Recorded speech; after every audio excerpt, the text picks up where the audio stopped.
Hotep. Hey, this is Michaellmhotep, founder of the African History Network, host of the African History Network show.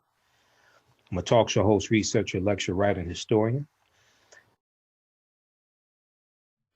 So it is Thursday, January 9th, 2020, and we are live.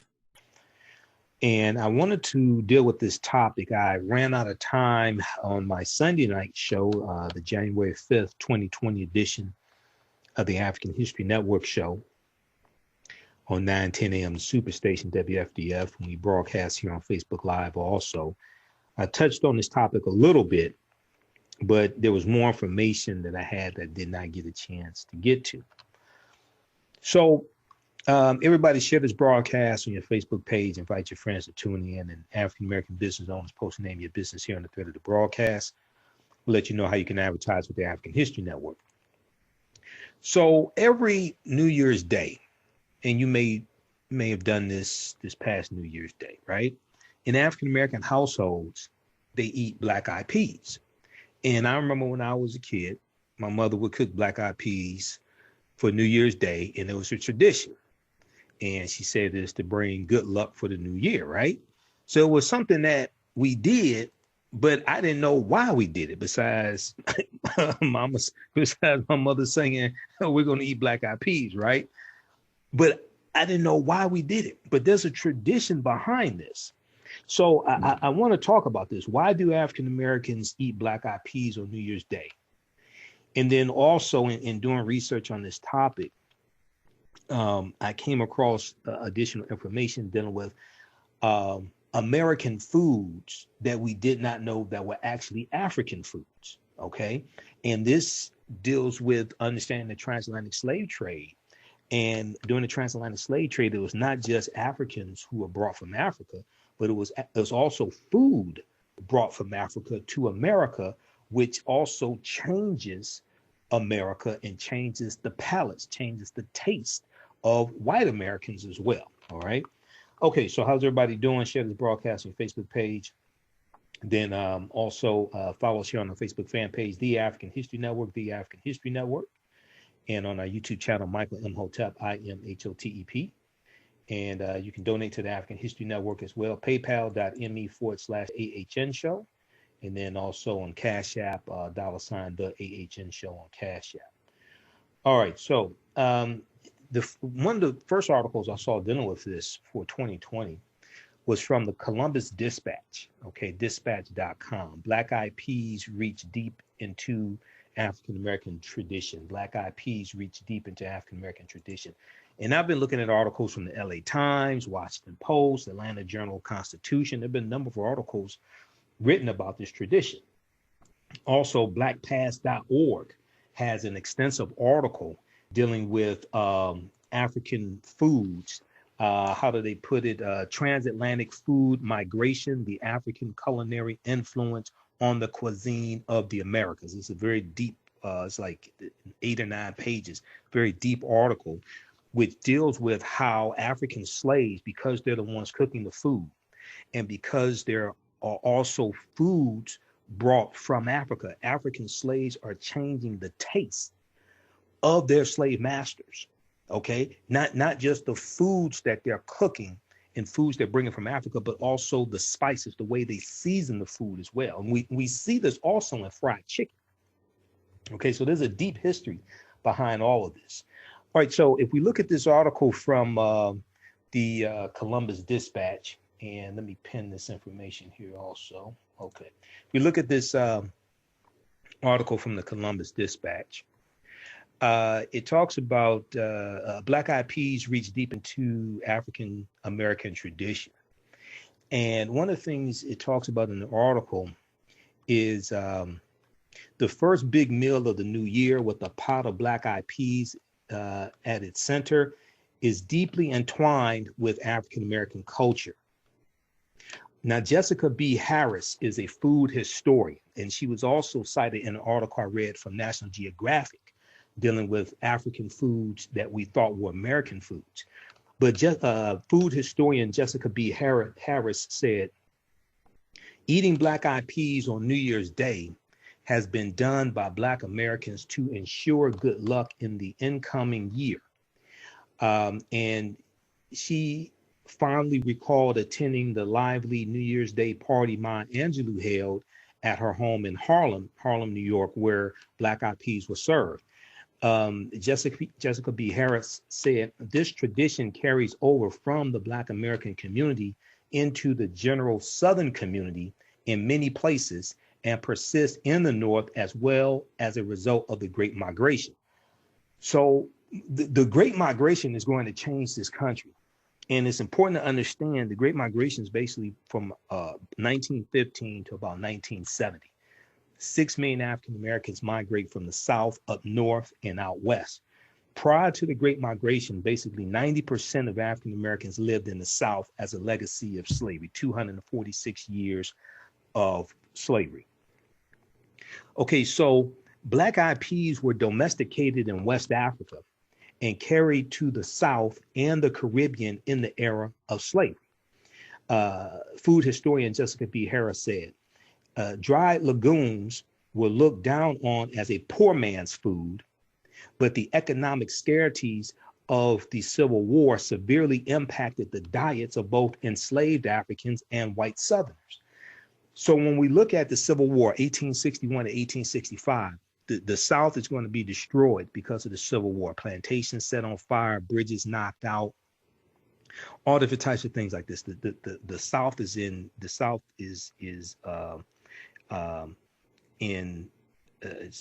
totally was largely destroyed, not totally destroyed, largely destroyed.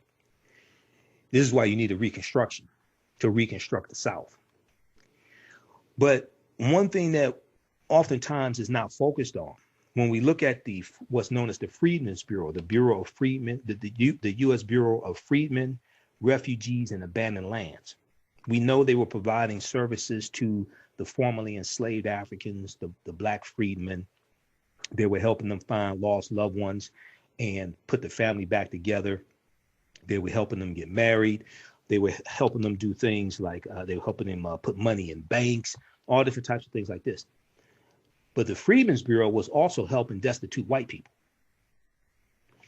because a lot of poor whites you have poor whites who worked on plantations. They may have been overseers, things like this. Well, when the plantations are destroyed, what have you, the enslaved Africans are set free. They're out of jobs. So you had a lot of poor, destitute white people as well. If you watch the original Roots, came out in 1977, Roots, Alex Haley's Roots. In the later episodes, after slavery ends, there was the fictitious white family of George. They called him White George because they had a George who was the son of Chicken George, and then the other George, they call him White George and his wife, and they were destitute. And he comes to George's house. These are the Black people are former slaves, and he's begging for food.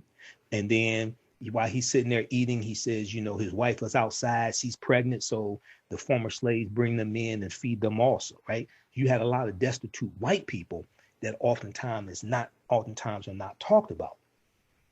So the Black Eyed Peas were domesticated in West Africa and carried to the South and the Caribbean in the era of slavery. Dried legumes were looked down on as poor man's food, but the economic scarcities of the Civil War severely impacted the diets of both enslaved Africans and white Southerners. Black Eyed Peas became more common, and it is said people considered themselves fortunate to eat them during a time rife with food insecurity. Okay, so because of a time of poverty, people going hungry, things like this, you had people who consider themselves fortunate to be able to have Black Eyed Peas, but Black Eyed Peas are coming from West Africa. Black Eyed Peas are African food. Though, so they talked about, previously in the article, they talked about Mashama Bailey. And Mashama Bailey is a chef. And about 10 years ago, Mashama Bailey asked her maternal grandmother, Geneva West of Forsyth, Georgia, to serve Black Eyed Peas with ham hocks and collard greens on New Year's Eve. Mashama Bailey was returning to New York City where she lived and wanted to have that symbolic meal before she left that day.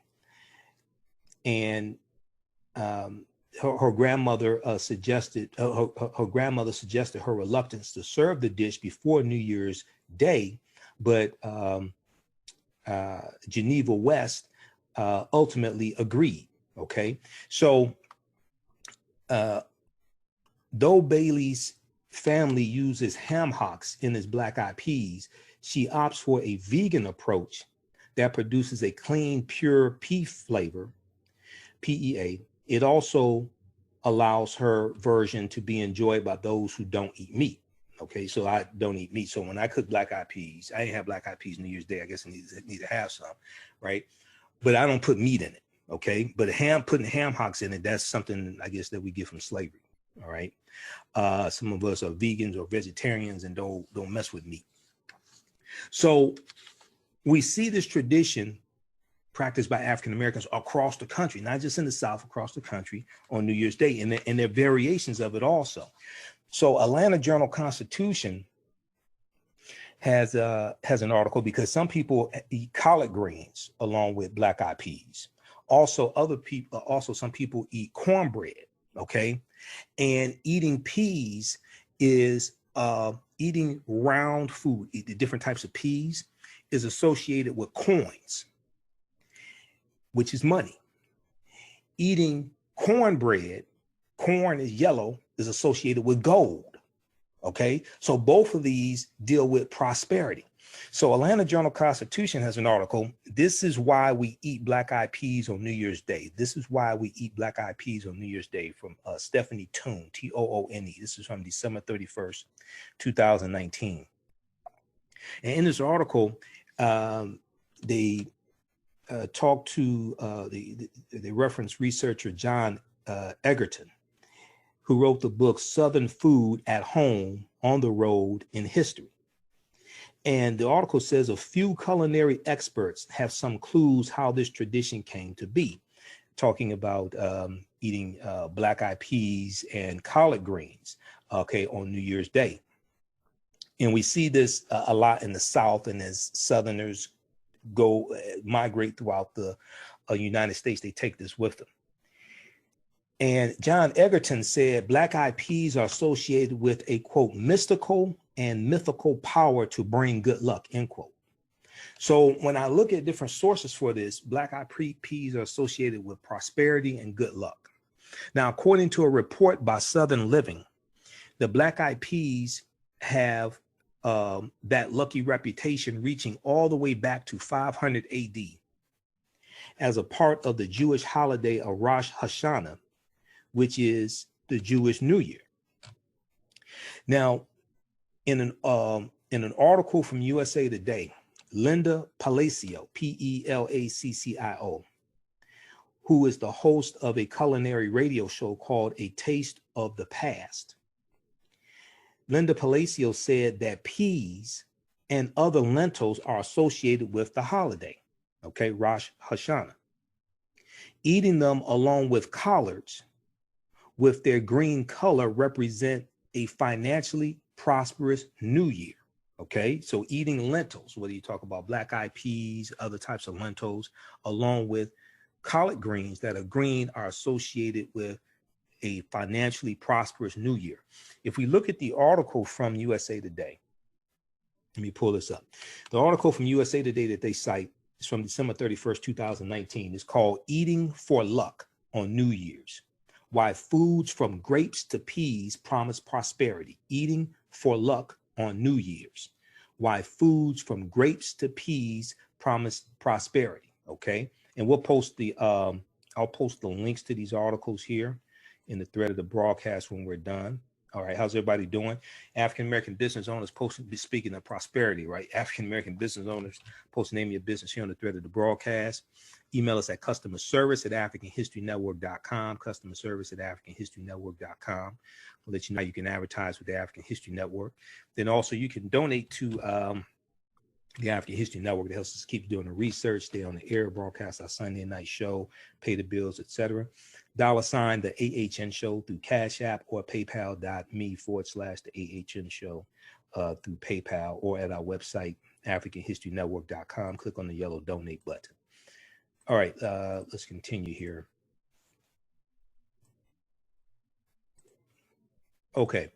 All right, so when we look at this article here from USA Today, let me flip back over to it. Okay, eating for luck on New Year's, why foods from grapes to peas promise prosperity. They talk about peas and lentils. Round foods resemble coins and money.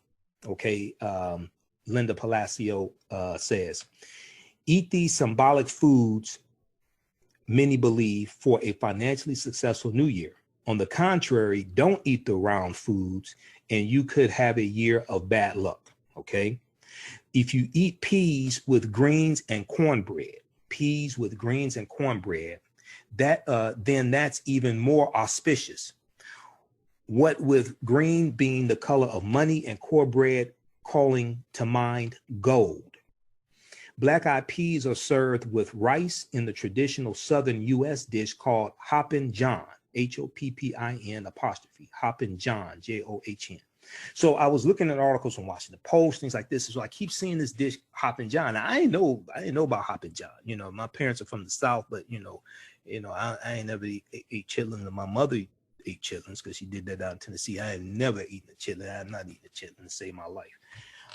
But anyway, so black-eyed peas are served with rice in the traditional Southern U.S. dish called Hoppin' John for New Year's Eve. Or the peas can be part of a soup. In Italy, lentils mixed with pork for a lucky dish. So there's also a tradition of eating 12 grapes. Okay, now I didn't know about this. And this is practiced among the Hispanic community, all right? As the tradition goes, believers eat 12 grapes at midnight, one grape for each month of the year. According to one story, the ritual started in Spain around the year 1900, when a grape grower had a bumper crop, okay, said Linda Palacio, and was creative about giving away the surplus. But that history is fuzzy at best, she says. Regardless, stuffing a dozen grapes into one's mouth is a tradition that has spread to citizens of many Latin American countries. Okay, people annually eat the grapes, quote, as fast as physically possible without puking, end quote. All right, so I had never heard of that tradition, but in researching this, there are traditions that different people have, different cultures have in different countries for New Year's Eve, New Year's Day, to bring prosperity and good luck in the new year. And there's also tradition about pork, tradition about noodles, things like that as well. So there's a lot. Check out this article here from, there's a lot more to it. Check out this article from USA Today. Eating for luck on New Year's, why foods from grapes to peas promise prosperity. We'll post this link here on the thread of the broadcast here. We got Kenya, Donita. How you doing, Donita? Maurice. There's a few of the people watching. Everybody share this broadcast on your Facebook page. Invite your friends to tune in also. Share this on your social media platforms as well, YouTube, etc. We've got, okay, Donita, Maurice, Portia, Jeffrey, Charlotte. Who else? Gata, Dennis, just a few of the people watching. All right, let's continue here. So, okay, that's the USA Today article. Now, black-eyed peas in the South, we go back to the Atlanta Journal-Constitution article, right? Black-eyed peas in the South, though its roots do not stem from the South, eating black-eyed peas in particular dishes has become a Southern tradition, Linda Palacio said. Black-eyed peas are served with rice in the traditional Southern U.S. dish called Hoppin' John. This is another reference to Hoppin' John for New Year's Eve. Or the peas can be part of a soup. In Italy, lentils mixed with pork for a lucky dish. That tradition of eating the peas with rice is of African origin. That tradition of eating the peas with rice is of African origin. and it became popular in the South later, especially in the Carolinas, because we know a lot of Africans were taking it to the Carolinas. Now, other black eyed peas combinations. Black eyed peas with cornbread represents gold, according to Southern Living. Stew your black eyed peas with tomatoes, and they become a symbol of wealth and health. One unusual but common New Year's Day black eyed peas tradition involves putting actual money in the dish. Now, I never heard of that before. You know, I learned some things. I learned some things doing research. Now, I knew about different foods. I knew about some foods that were actually African foods that became American, but I learned some things in doing research on this also. Some people add, so one unusual but common New Year's Day black eyed peas tradition involves putting actual money in the dish. Some people add to their luck by cooking their pot of peas with a penny or dime inside. Whoever gets the bowl with the coin in it, according to legend, has the best luck for the new year. I hope they don't swallow the dime or the penny, because they're going to have to go. They're going to go to the hospital or something like that, you know. So it's not going to be too lucky if they swallow the dime or the penny. All right.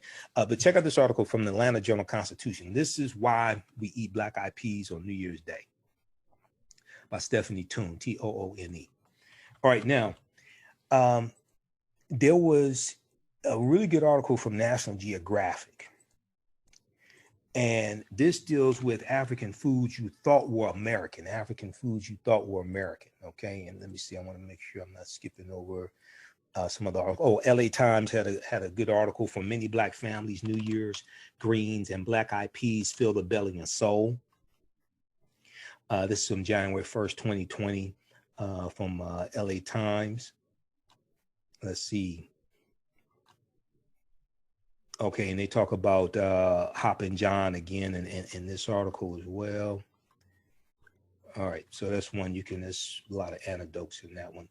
But this one from National Geographic is a really good historical article.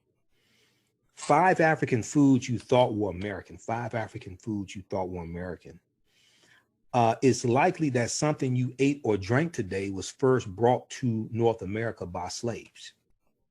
Now, this is from September 21st, 2016 by Catherine Zuckerman. And in the article, it talks about the opening of the National Museum of African American History and Culture in Washington, D.C., and there are nearly 37,000 objects that will go on display in collections that range from clothing and communities to segregation and slavery, stitching together a tapestry of suffering, triumph, and tradition. Some of these artifacts, like an oyster basket used by African American oystermen, and a large stock pot that was once used for cooking collard greens at DC's famed Florida Avenue Grill, will be part of an exhibit that looks at African American foodways across 3 distinct regions: the agricultural South, the Creole Coast, and the North. The museum's restaurant, Sweet Home Cafe, will focus on ingredients and dishes specific to these regions, plus one more region called the Western Range, with offerings like shrimp and grits, the Creole Coast, buttermilk fried chicken, agricultural South, oyster pan roast in the North, and son of a gun stew in the Western Range.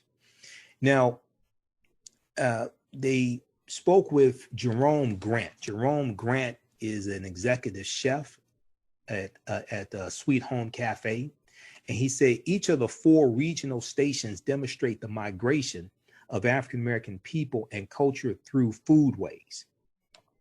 Indeed, many of the fruits, vegetables, and legumes we now take for granted came to the United States from Africa through the transatlantic slave trade. And the different foods, they have a map here. The different foods they refer to are black eyed peas, coffee, cola nuts, okra, watermelons, and they show different coffee trade routes and slave trade routes. So let me see. Let me turn on the screen share, see if I can show you this as well, because oftentimes when we talk about the transatlantic slave trade, and I do an online class dealing with the transatlantic slave trade, ancient Kemet, the Moors, and the Ma'afa, understanding the transatlantic slave trade, what they didn't teach you in school. A lot of times we talk about the, we'll talk about the human cargo, the African bodies, African people who were taken out of Africa. But we don't talk about the intellectual capital that was taken out, the scholars, the attorneys, the physicians, okay, doctors, scientists, teachers, things like this, right? But there were mathematicians, but there were agriculturalists. There were those who herded animals, those who worked with animals, but there were also farmers. There were agriculturalists. And the Africans who had expertise in planting crops and cooking food and all different types of things like this.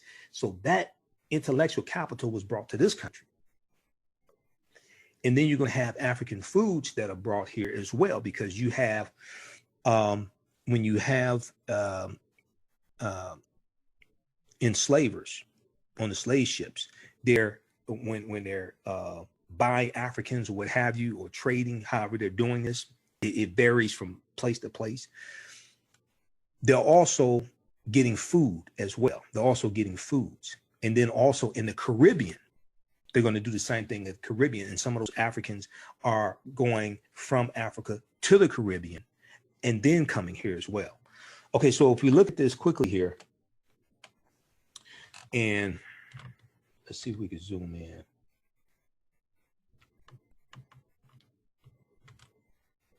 Okay, African food routes to North America. Before they became staples to North America, many African foods made their way over via the transatlantic slave trade between the 16th and 19th century, so the 1500s to 1800s, with coffee taking the most circuitous route, coffee taking the longest route. So it's a little faint. But we see Angola. Let me see if we see the pointer here. We see Angola, and we see them coming from Angola, because Africans didn't just come from West Africa. They're taking Africans from Angola, from Congo, different places like that. And they're coming to the U.S. About 20% of African Americans have ancestry that go back to Angola and the Congo. They're taking them from West Africa, Senegal, Ghana, Mali, Nigeria, Sierra Leone, things like this, right? So we look at the routes and we see them going into like the Caribbean. We see them going here on the East Coast, coming from these areas, coming from Senegal, Sierra Leone, coming from Guinea, coming from coming from Ghana. All this, we see them going into these routes here, going into the Carolinas, going into these areas here in the East. And then we see coffee, okay? We see coffee coming from, looks like Ethiopia, and then going through Europe, coming to the East Coast. I'm not exactly sure where that is on the East Coast, what state that is, what colony then state. Okay, so if we look at this here, but you can check out this, we'll post a link to this article. You can look at this more in depth. All right. So if we look at this, among the most important of these, says African-American foodways author and scholar Jessica B. Harris, once again, Jessica B. Harris, who was cited in the article from the Columbus Dispatch. Among the most important of these, says African-American foodways author and scholar Jessica B. Harris, whose research helped shape the Sweet Home Cafe menu, are black-eyed peas, okra, watermelon, cola nuts, and coffee. Now, UCLA professor of geography Judith Carney, C-A-R-N-E-Y, agrees. In her book, In the Shadow of Slavery, Africa's Botanical Legacy in the Atlantic World, B-O-T-A-N-I-C-A-L, botanical, dealing with flowers, plants, things like this. Judith Carney, in her book, outlines the origins and trajectories of each of Africa's major native crops that were brought over to the U.S. on slave ships. She said the story of African crops is little known and poorly understood. To look at these plants is to engage the organization of the slave trade as corridors for the diffusion of African plants to the Americas. To look at these plants is to engage the organization of the slave trade as corridors for the diffusion of African plants to the Americas, end quote. Now, the article goes on to say, after all, how often do we consider when selecting the ripest melon for our summer fruit salad or ordering a cafe latte with breakfast, that these things originated and flourished on a completely different continent? Even more important, how often do we consider that it was an enslaved population that brought them here? Now, it doesn't help that white Southern chefs often receive credit for showcasing certain quote unquote heritage food on their menus without noting that they're actually native to Africa. So then they give an example of Paula Deen. Now we remember Paula Deen, the Southern cooking, comfort food, Southern cooking chef, right? And I think she had a TV show. You would see her on TV shows. And then in 2013, she admitted to using racial slurs, right? So, Paula Deen was from Albany, Georgia, and she built an empire around her brand of Southern cooking. Okay. Now, the African American Museum aims to change this understanding of food and foods that Africans brought to this country by helping, quote, all Americans see how their stories, their histories, and their cultures are shaped and informed by global influences, end quote, according to the museum's website. Now, in that spirit, they go on to list 5 foods that are African that we associate with American. We don't know that they're African. First, we have the cola nut or cola nuts, which come from West Africa, called cola natida, N-I-T-I-D-A. And let's see, who is this? Judith Carney said that 2 of the most widely consumed beverages in the world today are based wholly or in part on plants ancient Africans domesticated. On plants ancient Africans domesticated. One of these plants is the cola nut, whose level of caffeine considerably exceeds that of coffee. Okay, and the cola nut was once a key ingredient in Coca-Cola. All right, this comes from Africa. This comes from West Africa.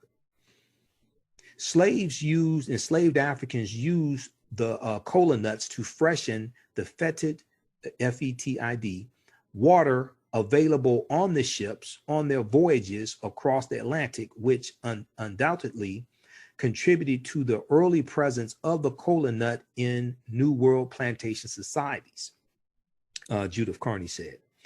Then we have okra. Now, I'm not a big fan of okra because it's slimy. But okra comes from West Africa as well. Okay, hibiscus esculentus, Esculentus. She said, wherever okra points its green tip, Africa has been. Wherever okra points its green tip, Africa has been.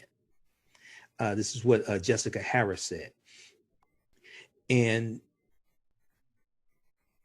she said, quote, in the South, where enslavement lasted longer and climate made Africans and their descendants most at home, it is revered and treated with respect.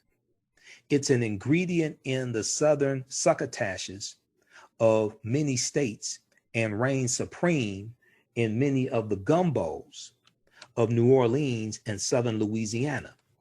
Southerners just seem to know, or perhaps have learned from African Americans, how to savor the slippery juice that the tender pods exude when they are cut, end quote.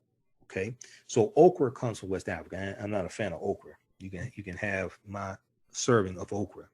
Then we have watermelon. Okay, now I like watermelon. Watermelon comes from Africa. The region is unknown. And I've seen some different articles talking about the origins of watermelon as well. The ancestor of the watermelon we know today first grew in Africa, but its prototype was originally a bitter melon that was grown on arid savannas for its edible seeds and as a storable form of moisture. Okay, Judith Carney said. And they referenced the 5,000 year secret history of watermelon. Okay, the 5,000 year secret history of watermelon. This is another article from National Geographic from August 21st, 2015. Let's see here. Hold on. Let's see. What is this doing?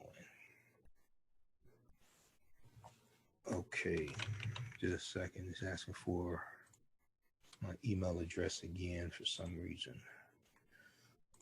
Okay, ancient Hebrew texts and Egyptian tomb paintings reveal the origins of our favorite summertime fruit. So when you start studying the history of foods like this, I mean, this history is deep. This takes you back hundreds of thousands of years. So in this article, let's see, let's scroll down here.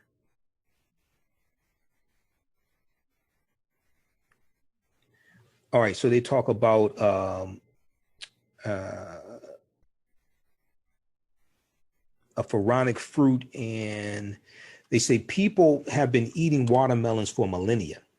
We know this because archaeologists found watermelon seeds along with the remnants of other fruits at a 5,000-year-old settlement in Libya.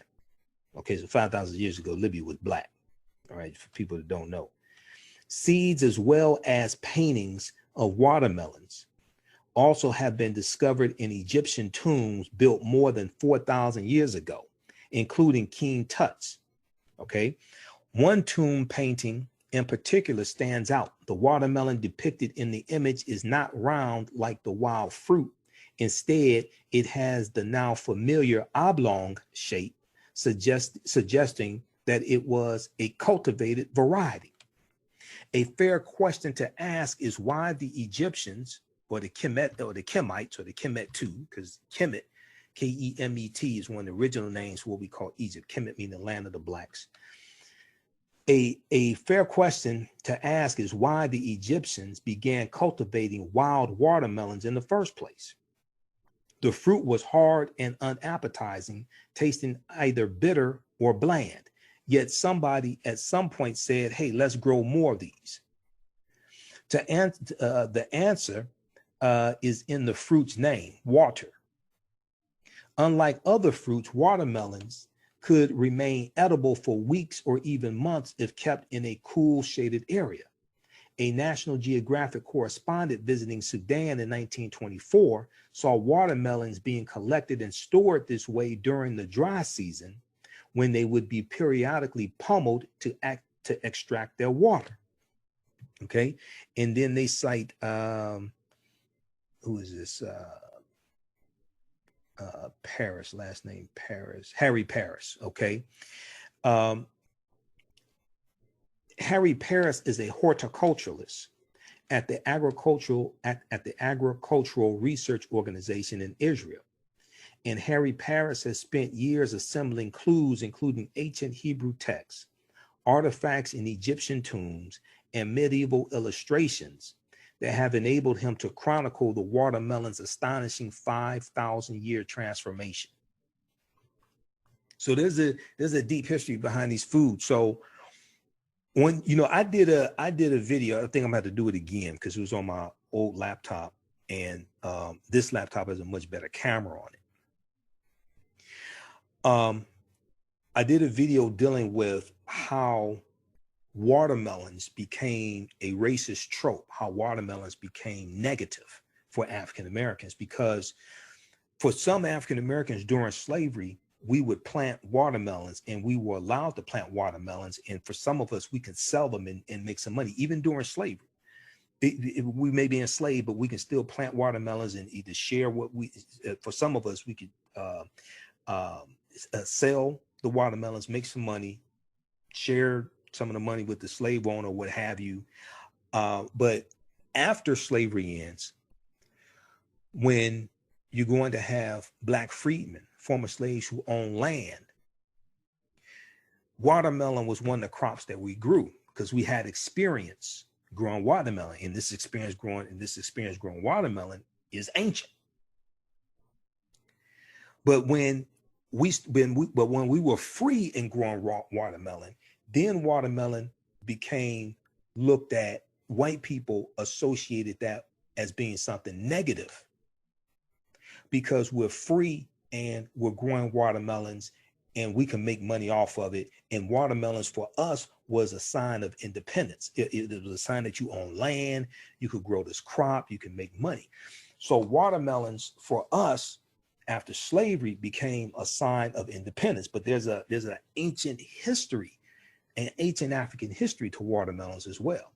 Let me see if I can pull up one of these articles that I dealing with watermelons.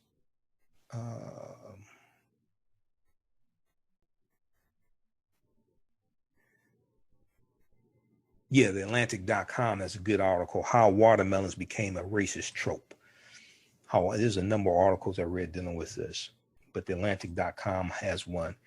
How watermelons became a racist trope. Yeah, and so 1916, you have the singer Harry C. Brown.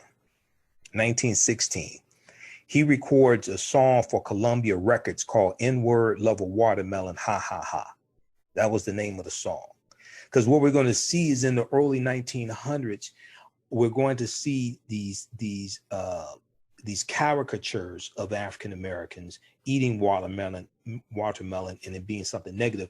We also see this depicted in the 1915 movie, The Birth of a Nation by D.W. Griffith, which all the negative racist stereotypes of African Americans were depicted in this movie, and they showed them eating watermelon, things like this, right? So there's a whole history of how this 5,000-year-old African fruit that African people had been eating for 5,000 years, how this gets transformed into something negative and racist and part of minstrel shows, things like this, right?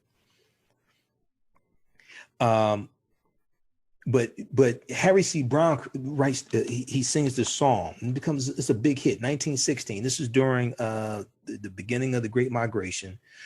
This is during World War I. And the song is on YouTube. You just Google N-Word Love a Watermelon, Ha Ha Ha. You can listen to the song. The song took the tune from a old folk song called Turkey in the Straw. Turkey in the Straw, I think it was called. And that tune from Turkey in the Straw and Harry C. Brown's song is a popular song that's still played on ice cream trucks today. There was a article from NPR.org. NPR.org had an article dealing with how the famous, what is this called? Okay. I talked about this on my show, man, back in like 2014 when this article came out. Recall that ice cream truck song, We Have Unpleasant News for You, okay? Recall that ice cream truck song, We Have Unpleasant News for You. So then it goes into this history of going from the minstrel shows in the late 1800s to the ice cream trucks in the early 1900s, from the minstrel shows to the ice cream parlors to the ice cream trucks, going into people's neighborhoods, playing music from a previous generation, right?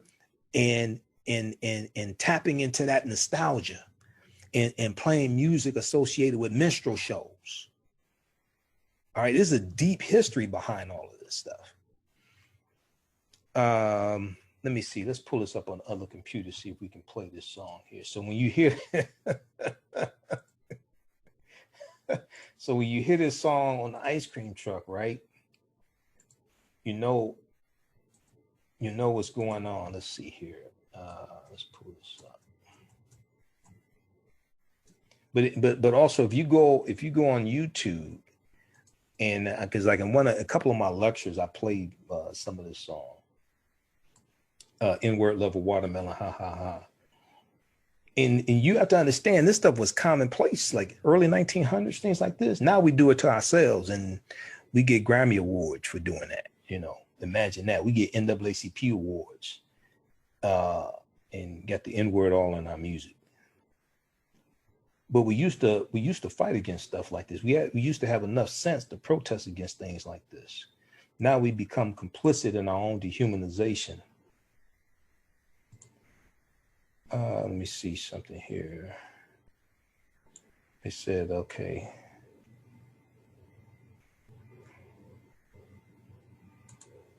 Let me see if I can pull it up.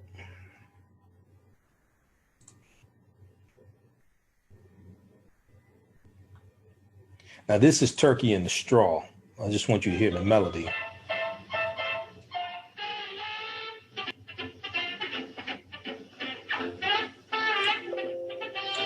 You've all heard that song.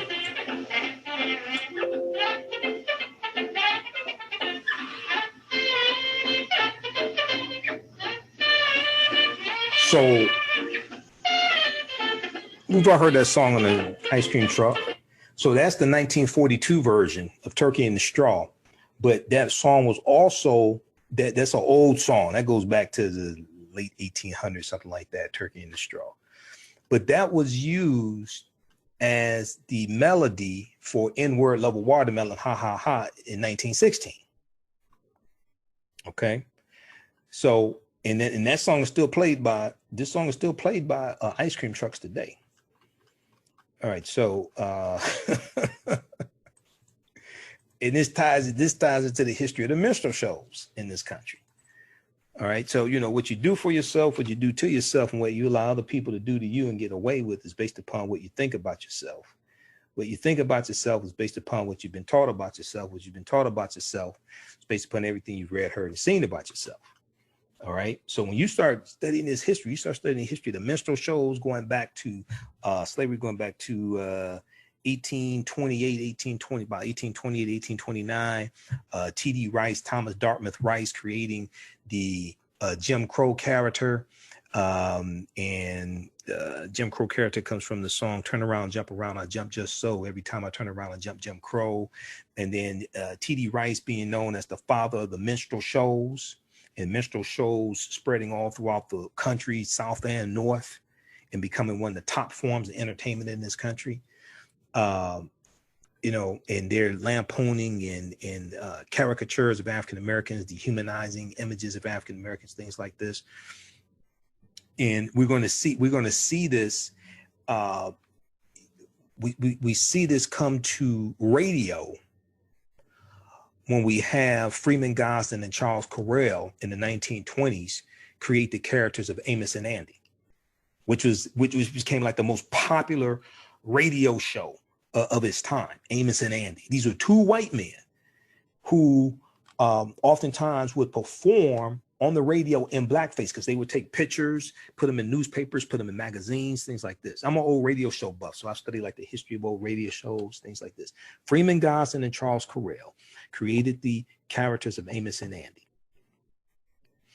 And I've seen pictures of them wearing blackface doing the radio show. Okay. And then when in 1950s, when the radio show came to television, then they couldn't have white men in blackface. So they got African Americans to portray Amos and Andy and Sapphire and Kingfish, things like this, right? And the NAACP rightfully protested against it. You know, I think it only stayed on there a couple of seasons or something like that. They rightfully protested against it. Today, they give image awards to the TV show Empire. We used to protest against TV shows like Empire, okay? Because the Empire to me is like Amos and Andy. It's even worse, to tell you the truth. But the NAACP used to protest against stuff like that. The NAACP led protests against the movie The Birth of a Nation in 1915. Okay. William Monroe Trotter, when it came to Boston, he led protests. There's a documentary called Birth of a Movement on PBS, Independent Lands. And it's about William Monroe Trotter leading protests in 1915 against the movie The Birth of a Nation. We saw Charlotta Bass out in California, who was she was an editor of a newspaper. And she was a member of the NAACP. Out there, they're leading protests all across the country. We're leading protests against this movie, because this movie called Race Riots in the Streets. And if you understand the movie The Birth of a Nation, it was based upon a novel called The Klansman by Reverend Thomas Dixon.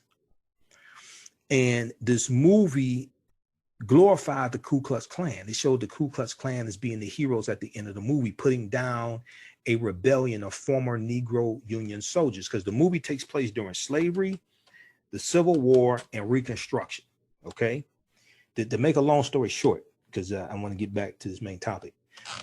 The movie The Birth of a Nation came out in 1915, which was the 50th year anniversary of the Civil War ending, chattel slavery ending with the 13th Amendment of December 6, 1865.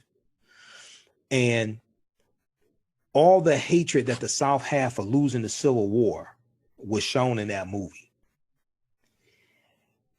The movie takes place in Piedmont, South Carolina, on the plantation of a doctor, I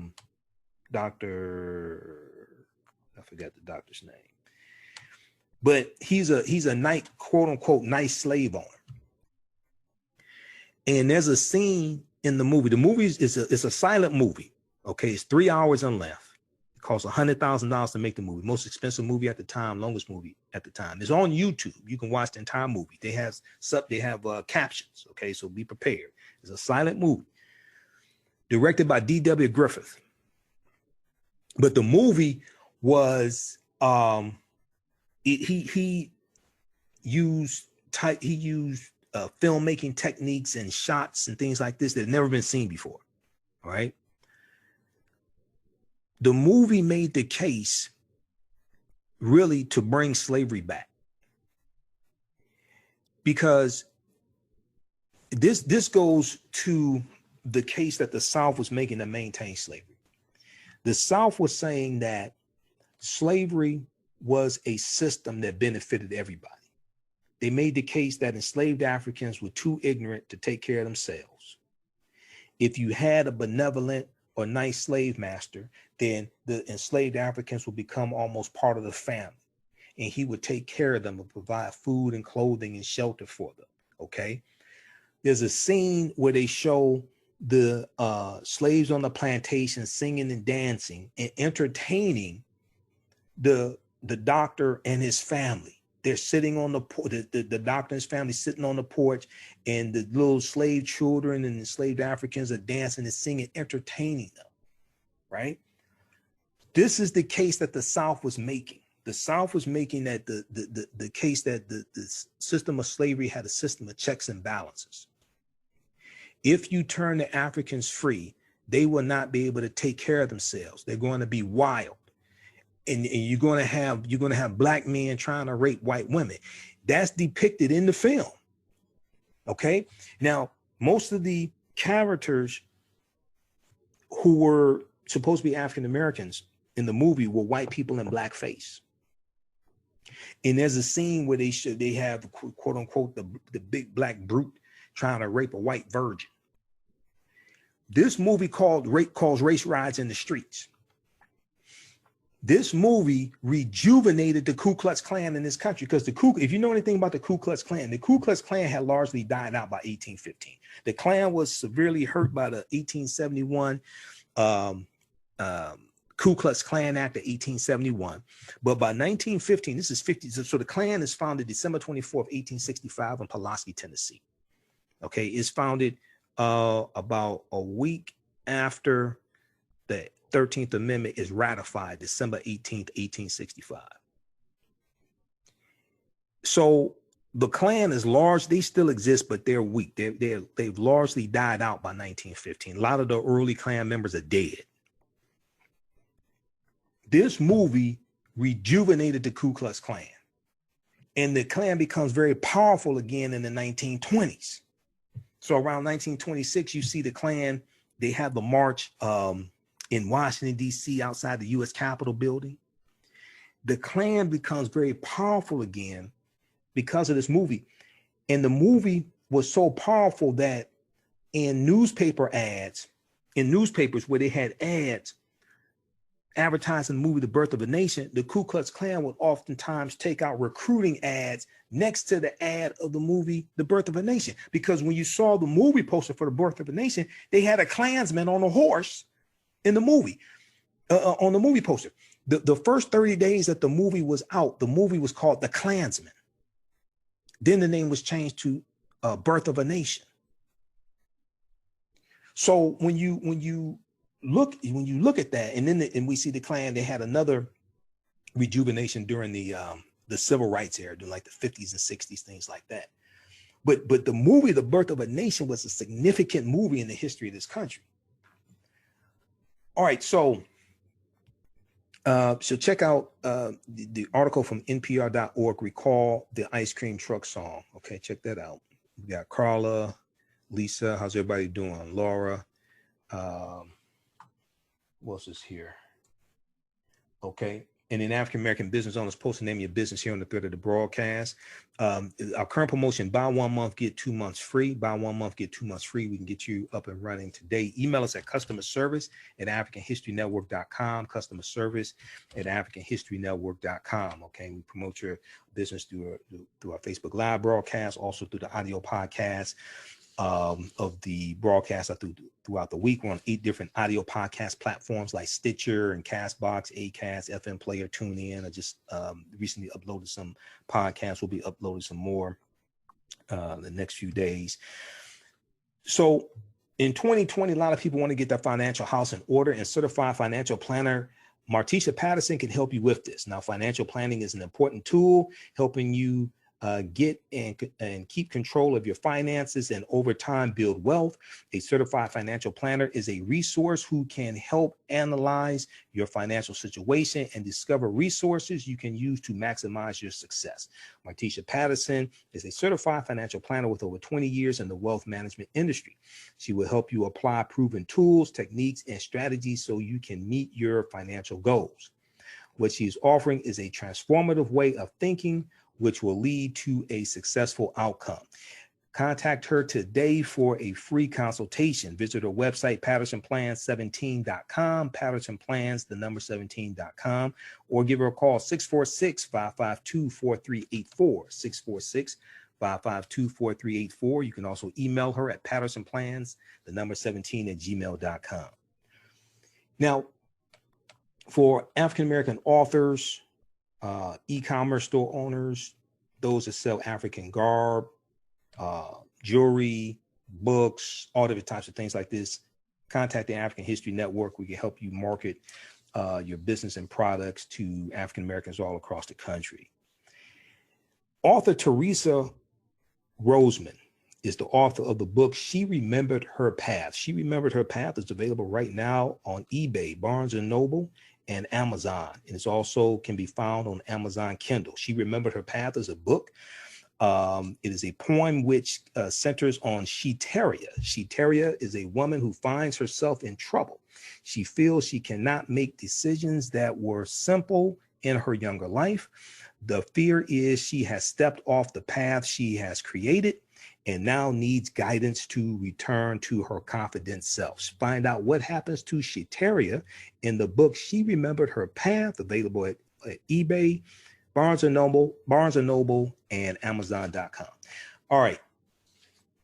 So let's go back to the article here. 5 African foods you thought were American. 5 African foods you thought were American. All right. Let's see here. Okay, so we found out that watermelon dates back 5,000 years ago, right? A lot of people didn't know this. Okay, so there's a reason why African Americans like watermelon. okay, is an ancient African food. Okay, let me post this article right here. The 5,000 years secret history of watermelon. There's a reason why African Americans like watermelon. It's an ancient African food. Okay, so let's go back to the previous article here. Let me back up.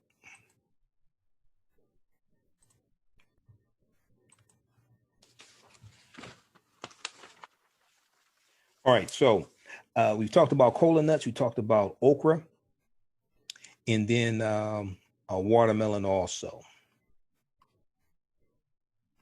Okay, so when we look at, okay, now scholars debate exactly, scholars debate where exactly on the continent watermelon came from, but it was cultivated widely in ancient Egypt, ancient Kemet, where it was buried in pharaohs' tombs to provide hydration for their journeys to the afterlife.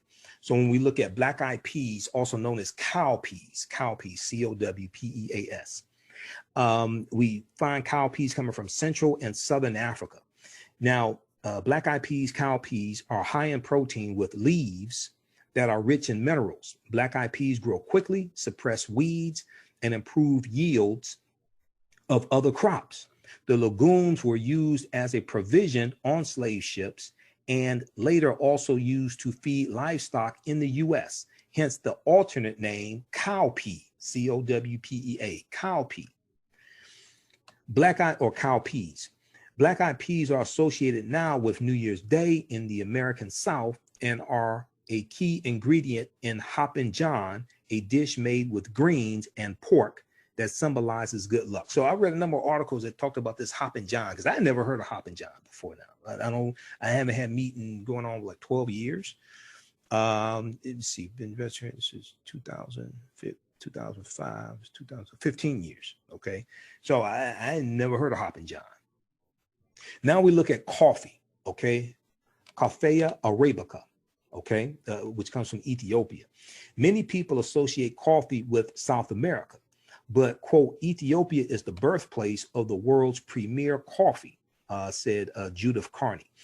Legend has it that a goat herder named Kalbi, K-A-L-B-I, discovered it when his herd became particularly boisterous after eating berries from a tree. Whether that's true or not, quote, how to take a coffee bean, know when and how to roast it and turn it into a delicious beverage involved a deep cultural knowledge system of growing and brewing varieties from the Ethiopian highlands where it originated, end quote, said Judith Carney. Now, when Europeans reached East Africa, Yemen, Saudi Arabia, and the Emirates in the 16th century, they encountered coffee houses and culture around the drink. But given the racial prejudice against Africans honed during the transatlantic slave trade and the fact that coffee had become so central to Muslim culture, Europeans attributed the art of making the drink and the profusion of coffee houses to Muslim societies. Now, Judith Carney says in her book, quote, the popular image of Africa today is of a hungry continent. Yet it's because of African crops and enslaved Africans or the enslaved agricultural practices that we eat what and how we do in America. Okay, it's because of African crops and because of the agricultural practices of African slaves that we eat what and how we do in America. So this is another way that Africa has profited, that America has profited from Africa and has profited from the transatlantic slave trade. It's not just from the African bodies, it's not just from the labor, but it's also the foods from Africa that have come to America and have become American as well. Okay, so check out this article as well, 5 African foods you thought were American from National Geographic. All right, let's see who we have here. Okay, how's everybody doing? Share this broadcast. Follow us on our YouTube channel, Michaellmhotep, Imhotep. Follow us on our Facebook fan page, The African History Network. Visit our website, AfricanHistoryNetwork.com. All of my DVD lectures are there. If you like this type of information, all of my DVD lectures are at our website, AfricanHistoryNetwork.com, AfricanHistoryNetwork.com. Our latest bundle pack is the Black Migration 1619 to 2019 six-lecture bundle pack. We have it in digital download format and DVD format as well. So this on sale $45 and $50. So we just posted that link. Check that out also. And all of my, I have about 45 of my lectures at our website, AfricanHistoryNetwork.com. Okay. Listen to the African History Network show every Sunday, 9 p.m. 11 p.m. Eastern Standard Time on 9:10 a.m. the Superstation WFDF. Don't I have a voice for radio? That's what everybody tells me, right? So so this year I'm celebrating my 10th year in radio. And see, March 10th, 2020 will be 10 years of doing the African History Network show. And April of 2020 will be 4 years of doing the African History Network show on 9:10 a.m. the Superstation WFDF in Detroit. If you like this type of information, you can also donate to the African History Network, paypal.me/TheAHNShow. And also through Cash App, $ the AHN show through Cash App. We posted a link here. And at our website, AfricanHistoryNetwork.com, click on the yellow donate button as well. Okay. All right. So all of our shows are podcasted. Let's see, our January 5th, 2020 show is in audio podcast format also. So when you go to AfricanHistoryNetwork.com, click on the link, listen to podcasts. We're on 8 different podcast platforms, wherever you get your podcast from, whether it's Castbox, iTunes, Stitcher, FM player, TuneIn, radio. Just search for the African History Network show, the African History Network show. And when you go to Blog Talk, if you go to our website, click on the link, listen to podcasts, it takes you to our Blog Talk Radio page, blogtalkradio.com/the African History Network show. We have about 1,000 audio podcasts there going back to 2010.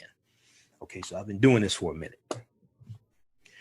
All right, let's see. Let's look at some more of your comments here before we get out of here. Let's see. We got Audrey. Okay, how you doing, Audrey? Thanks for the enlightenment. We've got Laura. Okay, so it's very educational and enlightening. All right, good. This is a lot of work. Okay, we got Carla, Lisa, Nathaniel. And I'm going to have to do a separate broadcast really dealing with the history of watermelon. Okay, dealing with the history of watermelon and how watermelon became negative, how watermelon became a racist trope for African Americans. This is a deep history because we grew watermelons on our own land that we owned after slavery and became a sense of independence for us as well. Okay, but that's another presentation. All right, and okay, Sherwin. Let's see here. All right. Okay. So yeah, listen to the African History Network show every Sunday, 9 p.m. to 11 p.m. Eastern Standard Time. And if you want me to do a presentation for your group or organization, email me at customerservice@AfricanHistoryNetwork.com. Customerservice@AfricanHistoryNetwork.com. Okay, whether it's for Dr. King Day, whether it's for February African American History Month, we know that's coming up. Email me at customerservice@AfricanHistoryNetwork.com, and we can make that happen. All right. Now, in 2020, a lot of people want to get their credit straight, and RRR Credit Services and Chandra Middleton can help you with this. Are you tired of having poor credit? Are you tired of paying those high double-digit interest rates? Would you like to purchase your dream home one day? If the answer is yes to any of these questions, then RRR Credit Services is your answer. RRR Credit Services is your one-stop when it comes to credit education and repair. They equip you by providing solutions which will enable you to rebuild your financial future. The affordable cost to become a new client is just $30 for the first month. Take the first step by giving them a call at 1-800-607-1989. 1-800-607-1989 for a free credit consultation. Don't delay and begin your RRR score program today. You can also visit their website, rrrcreditservices.com, and it'll be either Chandra Net or one of her staff that will help you with this. And let them know you found out about this from the African History Network. All right, guys, look, hey, we have to get out of here. Remember at the African History Network, we focus on educating, empowering, and inspiring people of African descent throughout the diaspora and around the world, because right now it's corrects wrong behavior. What you do for yourself, what you do to yourself, and what you allow other people to do to you and get away with is based upon what you think about yourself. What you think about yourself is based upon what you have been taught about yourself. Remember, right now it's corrects wrong behavior. It's not over till we win. Wakanda forever. We'll talk to you next time.